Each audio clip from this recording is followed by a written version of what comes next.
झेप मराठी, आरसा महाराष्ट्राचा। धुळे स्थानिक गुन्हे शाखेची मोठी कारवाई।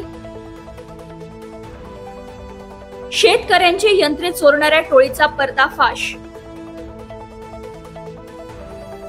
तिघे अटकेत, 4 आरोपी फरार। धुळे स्थानिक गुन्हे शाखेने शेतकऱ्यांच्या यंत्रसामग्री चोरी करणाऱ्या एका गुन्हेगार टोळीचा पर्दाफाश करत 11 लाखांहून अधिक किमतीचा मुद्देमाल जप्त केला आहे। या कारवाईत 3 चोरट्यांना अटक करण्यात आली असून 4 आरोपी सध्या फरार आहेत। शिंदखेडा तालुक्यातील कर्ले गावातील जिल्हा परिषद शाळेजवळून 15 ते 16 मे रोजी पाण्याचा टँकर चोरीला गेला होता। याबाबत दोंडाईच्या पोलीस ठाण्यात गुन्हा दाखल करण्यात आला होता। या गुन्ह्याचा तपास करत असताना स्थानिक गुन्हे शाखेच्या पथकाने राहुल उर्फ गोलू गिरासे, प्रशांत उर्फ गोलू पाटील आणि चेतन उर्फ बंटी पवार या तिघांना ताब्यात घेतले। त्यांची कसून चौकशी केली असता त्यांनी गुन्ह्याची कबुली दिली।